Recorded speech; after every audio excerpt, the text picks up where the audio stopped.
Yeah. So today what I have for you, today I have for you Matthew Arnold as a critic. जो आज हम लोगों को बात करनी है उस पर बात करना है, Matthew Arnold as a critic. First, I will take biographical study of Matthew Arnold. After taking biographical study, I will discuss with you Matthew Arnold as a critic. Yeah, let me share with you the image. Here you find the image that is what Matthew Arnold as a critic. This thing you find, that is what, that is a Matthew Arnold you find, and here I would like to explain that's a very important information you find it here. Matthew Arnold was born on 24 December 1822. Matthew Arnold का जो जन्म हुआ था 24 दिसंबर 1822 को हुआ था. He died on 15 April 1888. 24 दिसंबर 1822 को उनका जन्म हुआ. 15 अप्रैल 1888 को उनकी मौत हुई है. पीजीटी में एक पॉइंट कई बार पूछा जा चुका है, ये पॉइंट कई बार पीजीटी में पूछा जा चुका है कि Matthew Arnold was born on 24 December 1822. We all know it very well. He was a pessimistic poet of Victorian age.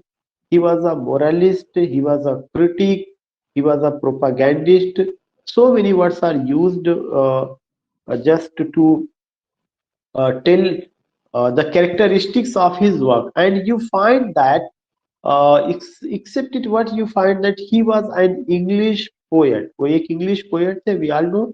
Second point की कल्चरल क्रिटिक, एक शब्द बहुत इंपॉर्टेंट है क्योंकि यूजीसी नेट में एक पूरा सेक्शन जुड़ा हुआ है cultural criticism. So he was an English poet and cultural critic who worked as an inspector of school. ये भी पॉइंट की ये बहुत कॉमन पॉइंट है, लेकिन पूछा जाता है कि which Victorian poet worked as an inspector of school. तो Matthew Arnold worked as an inspector of school. He was the son of Thomas Arnold. उनके फादर का नाम थॉमस अर्नोल्ड था. This question has been asked in PGT so many times. And you find that कि उनके जो father थे, उनके father was the head master of the Rugby school. उनके फादर हेड मास्टर थे कहाँ के, एक स्कूल का नाम है जिसका नाम था रगबाई स्कूल. और इसी के उसी स्कूल के नाम पर जो है उन्होंने एक एलिजी भी लिखा हुआ है. एंड यू फाइंड दैट कि एलजी क्या, if I say elegiac poem है, that is a elegiac poem and also a beautiful example of pastoral elegy. So you hear that was the Rugby Chapel. So if I talk about what if I talk about Matthew Arnold's father, who was his father? Thomas Arnold. Matthew Arnold के जो father थे उनका नाम Thomas Arnold था. And Matthew Arnold के जो father थे, he was a headmaster of Rugby School. Rugby School के वो headmaster थे. और उनके जो brother थे उनका क्या नाम था? Tom Arnold, जो कि लिटरेरी प्रोफेसर थे. And William Delafield Arnold, William Delafield Arnold भी थे, नॉवलिस्ट एंड कॉलोनियल एडमिनिस्ट्रेटर थे. कॉलोनियल एडमिनिस्ट्रेटर, तो एक अच्छे परिवार से वो बिलोंग करते थे. He was belonging to a very well known family. Father was the head master of the Rugby school. Brother to both, दो भाई थे जिसमें टॉम अर्नोल्ड वो लिटरेरी प्रोफेसर थे, विलियम डिलाफील्ड अर्नोल्ड नॉवलिस्ट और कॉलोनियल एडमिनिस्ट्रेटर थे. Matthew Arnold has been characterized as a sage writer. इनको sage writer की कैटेगरी में रखा जाता है. सेज राइटर एक ऐसे राइटर होते हैं जिन जो जो जो एक तरह से जो है आप कहिए कि सेड्स जैसा बिहेव करते हैं या उनकी जैसी टीचिंग को देते हैं. A type of writer who chastises, chastises जो आदमी की लिए मोरलिटी की बातें करे कि हमारे लाइफ में मोरलिटी का क्या महत्व है, गुडनेस का क्या महत्व है, वर्क का क्या महत्व है, इन सब चीजों को लेकर के बातें करते हैं. सो यू फाइंड दैट कि Matthew Arnold has been as a sage writer, a type of writer who chastises. And if the question comes कि who is a sage writer, तो a type of writer, एक ऐसे writer who chastises and instructs the reader on contemporary social issues. जो कि क्या करते हैं, चेस्टाइसिस करते हैं और इंस्ट्रक्ट करते हैं किसको, रीडर को, किस पर, ऑन कंटेम्परेरी सोशल इश्यूज. जो Social issues. Contemporary social issues है उसको लेकर के. If you go with any poem of Matthew Arnold, whether that is Dover Beach, whether you go with that was another poem उनका जितना scholar Gypsy रहा है, या you go with that was the Rugby Chapel. If you take some memorial verses, if you take his sonnet William Shakespeare पे जो उन्होंने लिखा है, if what the poem of this man you find, you come to know that he talks about a contemporary situation, especially lack of goodness, virtue, morality, ethics among Victorian people. और वो Victorian people में इसकी कमी थी, और वो लोगों से रिक्वेस्ट करते हैं कि we have to be honest, we have to be, you can, हमें ईमानदार होना चाहिए, हमें बहुत अच्छे ढंग से काम को करना चाहिए.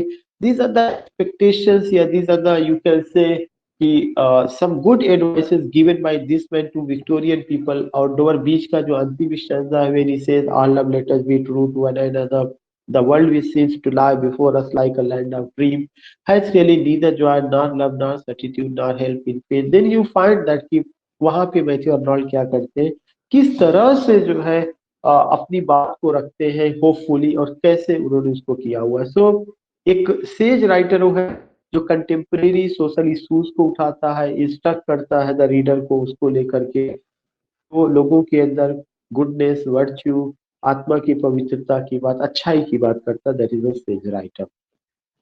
He was also an inspector of school for 35 years. कितने साल तक वो थे? 35 years inspector of the school. उनके फादर का क्या नाम था? उनके फादर का नाम थॉमस अर्नोल्ड था, जो रगबाई स्कूल में इंस्पेक्टर थे, सॉरी हेड मास्टर थे. और वो ये खुद क्या थे कि 35 years तक इंस्पेक्टर्स ऑफ स्कूल थे, and supported the concept of state regulated secondary education. और उन्होंने जो स्टेट के द्वारा जो तैयार किया गया था सेकेंडरी एजुकेशन का कॉन्सेप्ट, उसको उन्होंने सपोर्ट किया. So you go with this thing, you go with this point. I have taken this image from Wikipedia, and this content has also been taken. So important thing is only ki I'm explaining it, and what the points you have to keep, yeah, what the points you have to note down. जैसा कि Arnold was born in 1822, एक point ये है, he died in 1888 15 अप्रैल को. An English poet and cultural critic, inspector of school थे. Father का नाम Thomas Arnold था, जो हेड मास्टर थे रगबाई स्कूल के. He was a sage writer. उनके भाई टॉम अर्नोल्ड प्रोफेसर थे.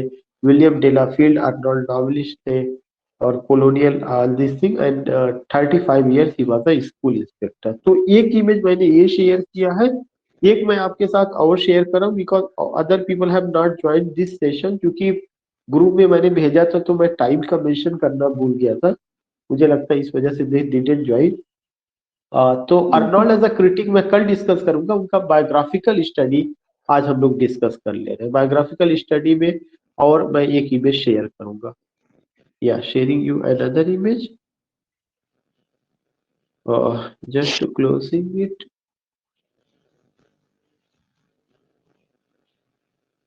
Another image sharing with you.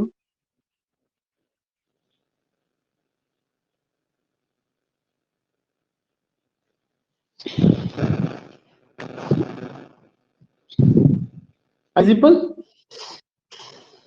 Yes, sir. या you find the same thing कि वही सारी चीजें हम लोग बात करते हैं कि he was born on 24th December 1822, Laleham England में, a very common point. Died on 15th April 1888, 65 years की उम्र में, लिवरपूल इंग्लैंड में. Occupation her majesty inspector of schools, अभी हम लोगों ने बात किया. Nationality British, period Victorian. Genre में पोइट्री उन्होंने लिखा था. Literary, social and religious criticism. ये एक आपको थोड़ा सा नया पॉइंट मिलेगा. डोवर बीच उनका पोयम है. द स्कॉलर जिप्सी उनका पोयम है. थायरिसिस उनका पोयम है. इसके अलावा उनकी पोयम में मेमोरियल वर्सेस रहा है, already you know. Memorial versus उनका बहुत इंपॉर्टेंट पोयम है. शेक्सपियर उनका बहुत इंपॉर्टेंट पोयम है. एंड उनका पोयम, और भी उनकी कुछ पोयम्स रहे हैं, जिसमें मार्गरीट है और टू मार्गरीट करके दो पोयम ये भी था, मार्गरीट एंड टू मार्गरीट करके उनका पोयम. सो उनका पोयम का आपको एक लिस्ट आपके माइंड में हमेशा होना चाहिए. स्कॉलर जिप्सी उनका बहुत इंपॉर्टेंट पोयम रहा है. And so you find this thing कि विच पोयम ultimately you find, या which poem you have to take in your mind. और उनकी पोयम में जितना भी है वो क्या है, एलिजाइक एलिमेंट है, elegiac element you find, note of human misery you find he was a propagandist, he talks about contemporary issues, he worked as a school inspector, all these things. और उनका जो क्रिटिकल वर्क है वो culture and anarchy है, literature and dogma है, the study of poetry है। ये तीन चीजें उनका क्रिटिकल वर्क है, ये हर आदमी को पता होना चाहिए। Culture and anarchy, literature and dogma, the study of poetry. उनकी स्पाउस का नाम फ्रांसिस लूसी था, ये भी पता होना चाहिए। So in the second image, you come to know about his wife, Frances Lucy. You come to know about his important works, Dover Beach, Scholar Gypsy, Thyrsis, and his critical work, Culture and Anarchy, Literature and Dogma, the Study of Poetry. These things you come to know.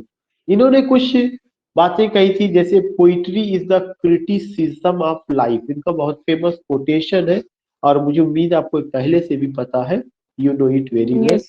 तो ये बात उन्होंने कहा था। दूसरा चीज उन्होंने कहा था कि criticism is an art to learn, to learn the best, to learn and propagate the best that is known and thought in the world. ये उनका दूसरा पॉइंट था। तो इस तरह की दो इंपॉर्टेंट पॉइंट है जो हमें जो है ध्यान में रख, या जो हमें समझने की कोशिश करना चाहिए। These are the two important point, these are the two significant points. Point. So I just only shared you these two things कि कैसे हम अर्नोल्ड को कल अगर हमें एज अ क्रिटी उनको डील करना है, तो उससे पहले उनके एज को, उससे पहले उनकी लाइफ को, उनके वर्क को एट अ ग्लांस में भी समझना चाहिए। So I think there is no problem, Shamama. If you have any problem, you can just write, yeah, or say No, something. Other, no, sir. yeah. Everything is clear. And first you Okay. erase everything, sir. Then save this page. Okay. That's good. That's good. I will erase. First, I would like to erase it. Hmm.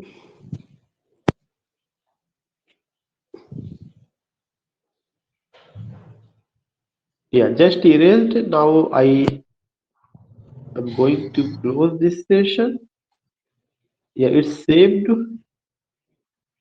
Okay, sir. If you have any problem, you can say something in WhatsApp group. Okay, sir.